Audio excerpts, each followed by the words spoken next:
Has a gorgeous slip dress with a cowl front drape been on your sewing to-do list, but you have been intimidated to be able to make one? Don't be. I thoroughly enjoyed making this Sicily slip dress into a dress and a top, which I will be showing you here.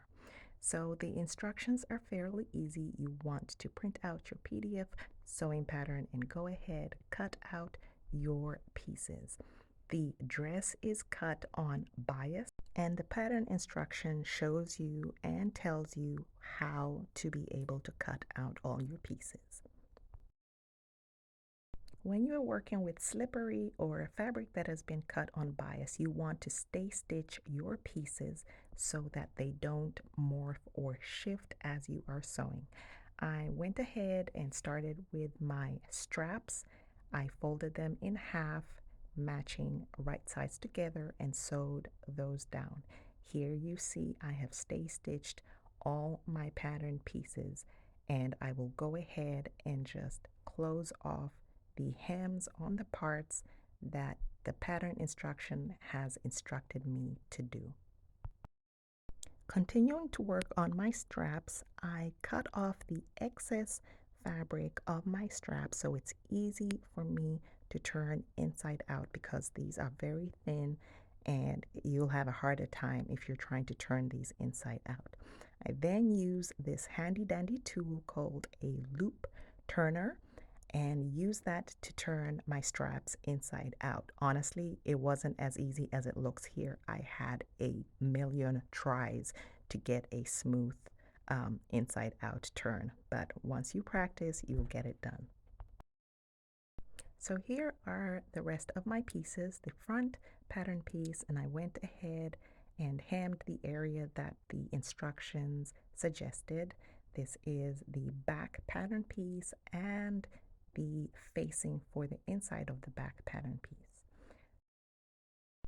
Take your back pattern piece and your facing and putting them right sides facing together, pin those down, and then I will be sewing down the areas that I will be showing you, and mostly leaving the top part where the straps go. So I will show you which areas I will be sewing down.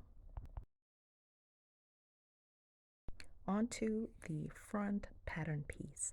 Now the instructions tell you to place your straps in between that point where I'm showing you, and you will be folding over just at that point to close off that area. I'm placing pins there so that my straps can stay put and not go anywhere. So you want to pin that area that looks like an armhole, which really it is an armhole, and that will be the area that you will be sewing down.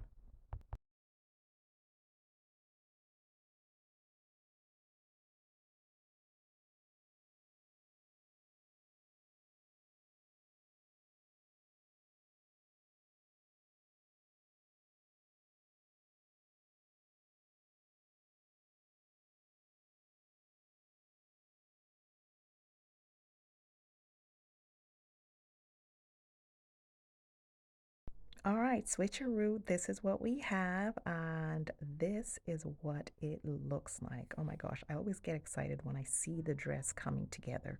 So our straps are in and the front part is done. Now remember, on the top I had gone ahead and finished the hem part, but I hadn't done this for the dress. But not to worry, let's just pretend that that's finished. So the next part is you want to do a French seam to close off our front and our back pieces. So you want to match wrong sides together of your fabric the way I am doing here, and you will sew that area down. This is how we do a French seam to get a nice clean finish without using a serger. Once you have sewn your sides together, you want to just slightly trim, not too much, not too close to the area that you've sewn, just so you can remove the bulk. Next, on your same seam, fold in and have the right sides touching and pin that area down. If you prefer, you can actually go ahead and press that seam open and then fold and fold the way I'm doing so it's easier for you to work with. But this is the way I am doing it, and either way works.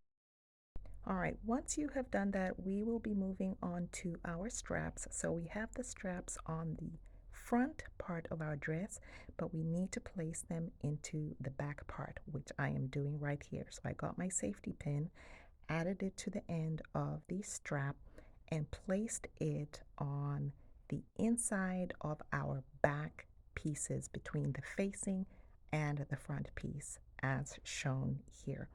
So once I push it through, I like to secure it with a safety pin, and once that's done, I just sew it down. So take your time if it's a little bit of a struggle, but once you get it done, it will look amazing. Also, try and remember that as you are pushing it through the facing and the front, rather the back piece, make sure that it's aligned properly. You don't want your strap to be all the way twisted around. So just make sure that it's facing the right direction. All right, so once you've gone ahead and sewn that, this is what it is looking like. I just love when you can actually see the dress coming together. And this is pretty much the dress. See, we are pretty much done with the dress. I'm making sure all of my raw edges are finished, and they are. And I just want to make sure that the sides of my facing do not come off. And so I will be tucking them in. I pin and just do a few stitches there, and that will be it. For a dress cut on bias, you want to let the dress hang for about 24 hours, then even it out and go ahead and hem. If you enjoyed this video, be sure to like it, subscribe. If you have any questions, let me know in the comments. Can't wait to see your version of a satin cowl neck slip dress.